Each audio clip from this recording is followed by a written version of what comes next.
Yatsuya was a young student who preferred to be alone and harbored a deep hatred for the city he lived in, as well as all its inhabitants. At school, he was bullied by the teacher for not having handed in a career plan yet, but Yatsuya didn't seem to care much about what the teacher said. Instead, he focused his attention on two classmates sitting at the back of the room. Once the teacher left, Yatsuya claimed that he was just finishing cleaning the blackboard before locking the room. However, when he turned back, he realized that the two girls were gone. Finding it strange that he hadn't seen them leave, he was surprised by the sudden appearance of drawings on the board. Suddenly, Yatsuya found himself teleported to a strange place and wondered where he was. To his surprise, he found the two girls in the classroom, whose names were Shindu and Hakazaki. Getting over the initial shock, Yatsuya asked them what was going on. Shindu responded by saying that a man with half a face would appear soon and asked him not to panic and listen to everything the man said. That man, called the Game Master, has finally appeared. Yatsuya was desperate, but the Game Master started giving instructions. He explained that,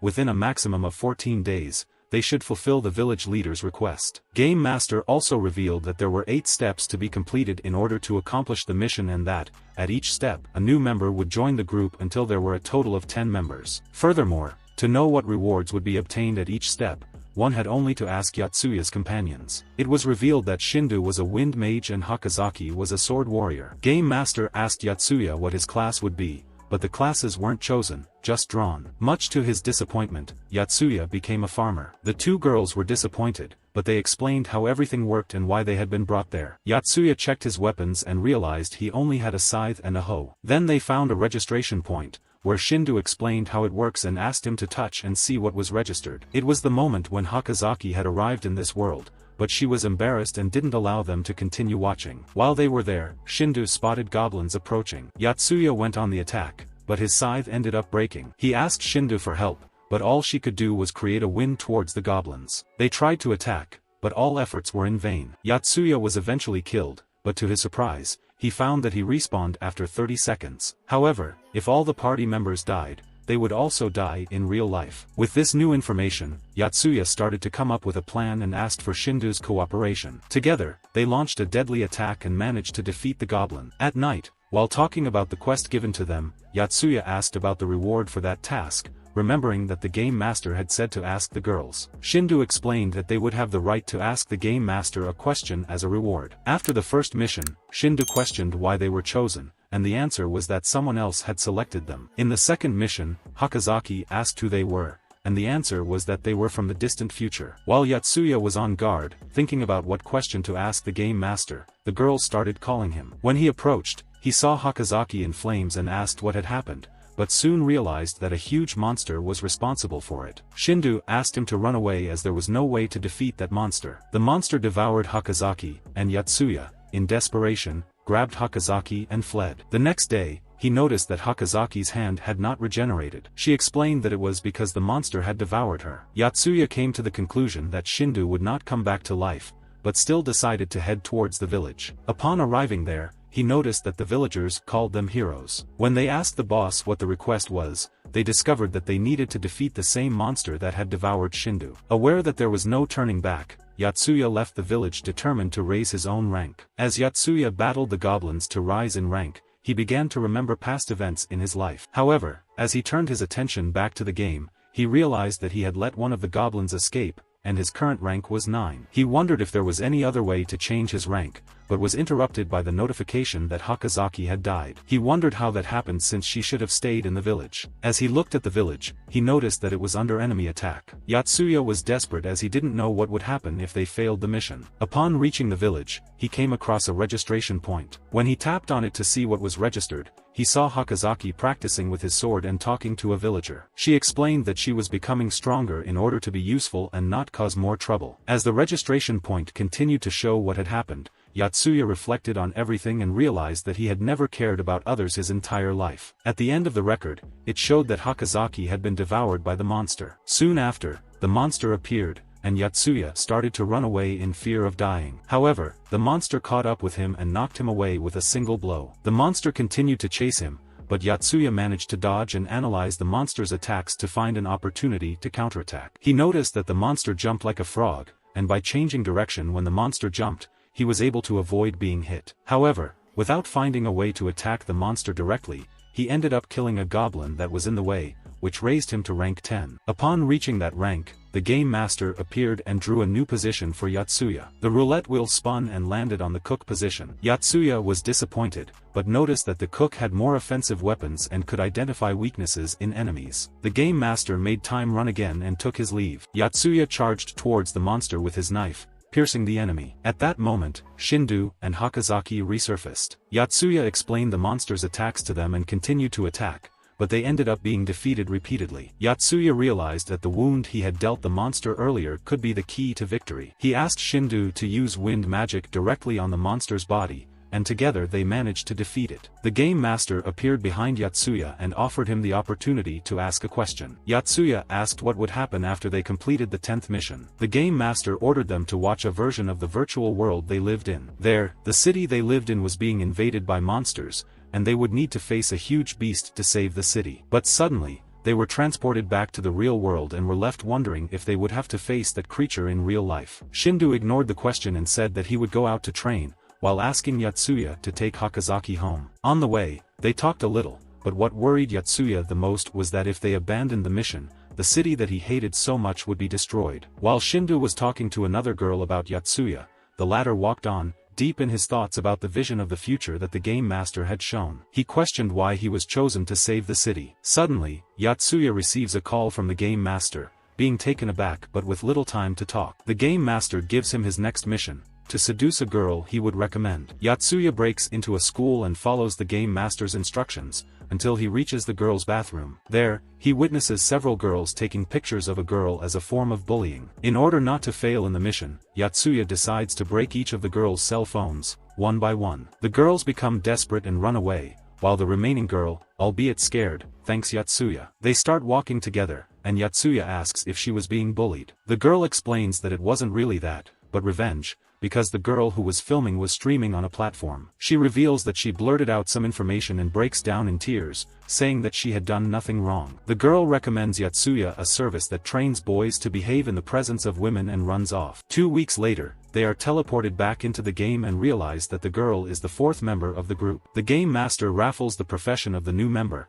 who becomes a heat mage. The game master explains that their respawn time has been increased from 30 to 40 seconds and gives them their next mission: traverse 5% of the map and deliver a package to Radadorbo within 40 days. As the girls talk, listening to the story, they decide to isolate Yotsuya and focus on the mission to walk 5% of the map. Shindu chats with the new member, but she can only associate her with some game characters. However, they decide to return to the subject of Yotsuya and the girl explains in detail what happened. Shindu talks to the girl about what she does and the girl is so amazed that she asks Shindu to marry her. They continue the mission when suddenly a huge dead insect appears, from which a giant centipede emerges. The creature manages to kill a few members of the group, but Yotsuya analyzes the enemy and jumps into its blind spot, ripping off all of its legs. He then asks Hakazaki for help in defeating the centipede for good, asking him to hold the sword with him and deliver the final blow. They execute the plan and put an end to the enemy. Flashbacks to Shindu's childhood begin to play, showing that she was aggressive towards the other children. A woman named Sayuri would talk to her and give her advice. Shindu's story continued to unfold. Since her childhood, when she didn't have many friends, she met a woman named Sayuri,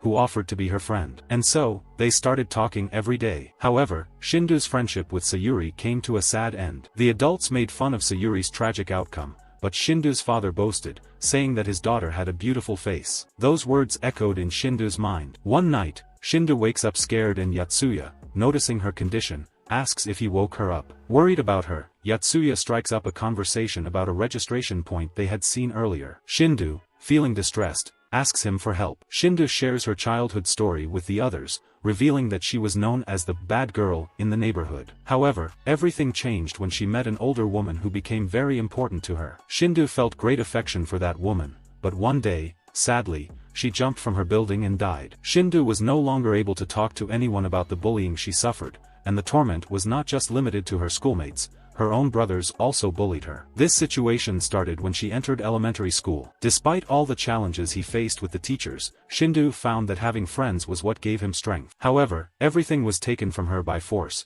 and she didn't want to lose everything and end up dying in a world like that. In tears, Shindu asks Yotsuya for help. They return to the village they had saved, when a lord with a mount appears and shows the way on the map. He explains that with the mount it would take 30 days to reach his destination, while without it would take 90 days. Although they asked to borrow the mount, the Lord claims that even if they were heroes, he couldn't do that. However, there is a martial arts tournament with the prize of 3 mounts. Determined, they decide to participate and win the tournament. During their journey, they come across several humans who attack them. However, upon retaliating, they find that by defeating them, their own rank decreases. Realizing that it is not advantageous to fight, they flee. At that moment, they realize that Shindu is not with them. Yatsuya says they need to rescue her, but they decide to do so after completing the mission. The group splits in two. Yatsuya goes to the tournament, while the girls go to save Shindu. Unfortunately, the girls fail to rescue Shindu and end up being captured. Meanwhile, Yatsuya kills some goblins and ends up acquiring a new profession, that of creature mage. He makes his way to the tournament, but is defeated in just 5 seconds. A knight approaches Yatsuya and he asks for his help, offering to work for her for 5 days in exchange for the loan of a mount. She accepts, though she isn't sure what he might do. Yatsuya proposes taking out a nearby bandit base. The knights agree, but warn that they could not give the 3 mounts as a reward, just 1. While they train during their free time with their mounts, at dusk the riders prepare to attack. With dawn, the knights arrive and start attacking the bandits. However, before they flee, the bandits release a huge berserker. The valiant knight faces the creature, but ends up being defeated in battle. At that moment, Yatsuya takes the lead and uses his creature magic against the huge monster. Unfortunately, he ends up losing his life in battle, but his sacrifice opens up an opportunity for the knight to deliver the final blow. With that, they manage to save the girls who were in danger. Despite his tragic fate, Yatsuya apologizes to the others, as he was eliminated in the very first round of the tournament. However, the knight suggests something to them. She would take them to Radodorbo, but at the end of the journey, they should return the mounts. Furthermore, she makes an additional condition. She would like to train sword strikes with the 4. Accepting the proposal, the group leaves towards Radodorbo. We now follow the thoughts and events involving Hakazaki in his memoirs. From a young age, she suffered from an illness that affected her physical health, resulting in poor grades in physical education. However, upon witnessing the violence necessary to survive in the world she found herself in, her perspective on life and its requirements changed drastically. During the journey towards Radodorbo, the group decides to take a break in the mountains to rest. However, Hakazaki is plagued by the memory of a man dying before her eyes, and her anguish makes it difficult for her to find an appetite for food. Feeling helpless and unable to protect those around her, she falls into a state of depression. Then they start sword training with the knight, fulfilling the promise they had made earlier. However, they are shocked and they discover that the knight takes pleasure in hurting living beings during training. Hakazaki realizes that she cannot escape this system of violence they have been thrust into, and decides to push herself even further in her training. At one point, the group finds a village of goblins and decides to attack them to gain more experience. Everyone manages to defeat the goblins, but Hakazaki seems to have a hard time during the fight. However, when a goblin charges at her, she pierces him with her sword, surpassing her limits. At dusk, they talk about the battle, and Hakazaki questions the knight about her love of cutting meat. The knight's explanation leaves everyone dismayed. Along the way, they witness an army being attacked by monsters. Hakazaki decides to go down and help them, and Yatsuya accompanies her. They fight huge wolves, but are at a disadvantage in battle. At a crucial moment, Hakazaki wonders why he is fighting, as she is only being protected. However, she manages to land a killing blow on one of the wolves, and the knight defeats the last one. They discover that the people being attacked were also heading towards Radodorbo, but were being taken away to be publicly executed. Everyone wonders the reason behind this, and Yatsuya concludes that the package they needed to deliver was these people. He wonders if their deaths would result in the mission failing and their rating points being lowered,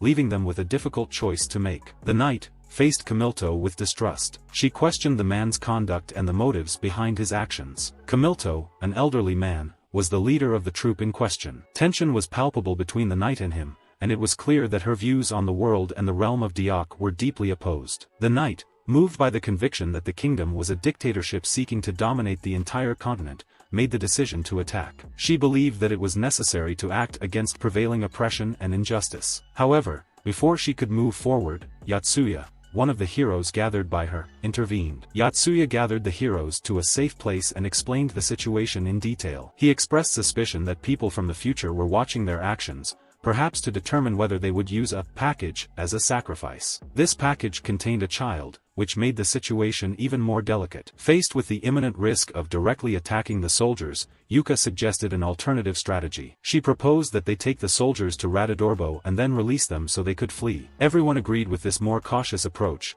and so they moved on. During their journey, they decided to camp to rest. However, Shindu, one of the heroes, expressed a feeling of distrust towards the leader, Kamilto. Intrigued, the heroes decided to call one of the soldiers for a conversation. It was at that moment that they discovered that Kamilto's goal was to ensure the child's survival, even if that meant taking risks. The soldier revealed that Deok's kingdom persecuted and killed all those who followed the faith of Arteros, regardless of their origin. Yotsuya questioned the reason for this intense hatred towards the Arteros, and the soldier explained that the kingdom was divided between those who worshipped only the king and those who worshipped both the king and the deity. These two groups accused each other of initiating hostilities, which led to the destruction of statues of the kingdom's successive leaders. Religion was banned and the faithful began to be persecuted and executed. Dissatisfied with this cruelty, the heroes confronted Kamilto, questioning why he would risk them so much on a dangerous mission only to have people sacrificed. Kamilto replied that it was to serve as an example for others. Kamilto,